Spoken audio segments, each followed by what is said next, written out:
Exodus 16, I will rain down bread from heaven for you. String too short to use. Aunt Margaret's frugality was legendary. After she passed away, her nieces began the nostalgically bittersweet task of sorting her belongings. In a drawer neatly arrayed inside a small plastic bag, they discovered an assortment of small pieces of string. The label read, "String too short to use." What would motivate someone to keep and categorize something they knew to be of no use? Perhaps this person once knew extreme deprivation. When the Israelites fled slavery in Egypt, they left behind a life of hardship, but they soon forgot God's miraculous hand in their exodus and started complaining about the lack of food. Excuse me. God wanted them to trust him. He provided manna for their desert diet, telling Moses, excuse me, trying to shake this head cold. God wanted them to trust him. He provided manna for their desert diet, telling Moses, the people are to go out each day and gather enough for that day. Exodus 16. God also instructed them to gather twice as much on the sixth day, because on the Sabbath no manna would fall. Some of the Israelites listened, some didn't, with predictable results. In times of plenty and times of desperation, it's tempting to try to cling to hoard in a desperate attempt at control. There's no need to take everything into our own frantic hands. No need to save scraps of string or to hoard anything at all. Our faith is in God, who has promised, "Never will I leave you, never will I forsake you." That's Hebrews 13. In what ways do you sometimes take things into your own hands? How has God proven himself to be faithful to you in the past? Father, help me to take you at your word and to trust you with everything. This was part what I got out of the prepping thing, which is not true. I still have stuff. But to get out of the prepper mindset, which was not good for me. Most people listen to this are preppers, and you got it good. That's fine. I'm not complaining about or criticizing anyone. For me as a prepper, I was like a doomsday type prepper. Bad attitude. It was just a nightmare for me.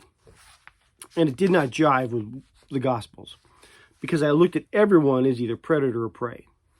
Not good.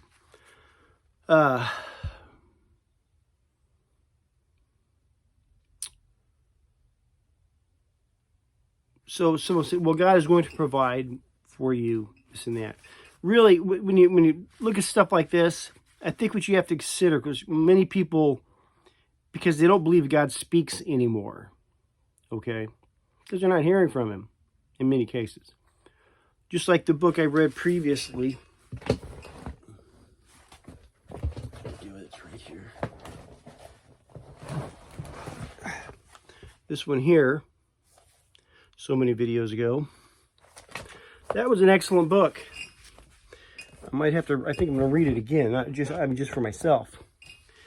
Because the book was about communication. Were you hearing from God? Was he actually putting stuff on your heart? Were you getting revelation? Was the Holy Spirit moving in your life? They were getting communication from above. Okay, that person, someone like that, a believer like that's getting communication, they don't have to worry about prepping unless they're communicated to do so, unless they're getting revelation to do so. They don't have to worry about should I go left or right, because they're getting communication. Okay, they're getting the revelation, again, the power of the Holy Spirit working through them. Okay, that's the goal. If you have that, you don't have to worry about this other stuff, because you're focused on that communication. See, gee, should I save up this, or what about that, or food, water, shelter? You got communication, dude. You ain't worry about that, unless you're told to.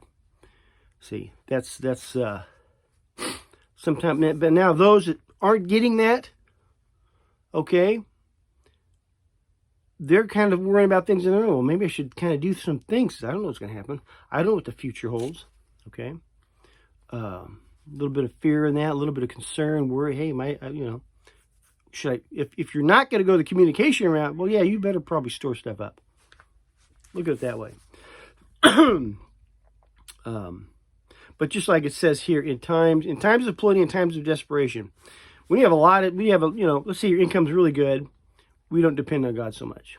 And then when our income is really bad, we tend to start thinking of things. Well, I gotta do something. I gotta boom, boom, boom, boom, me, kind of stuff. Somewhere in the middle there, hopefully God's, we may have a different attitude. But that's true. I've been on both ends of that, and we get real independent. Okay. Hopefully I'm making sense. Like I said, if you're a prepper, I'm not criticizing anyone. For me, the prepper attitude was I'll just call it demonic, because it put me just in a bad way for a very long time. So I have to avoid that. Anyhow, love you, God bless. Hopefully that made sense.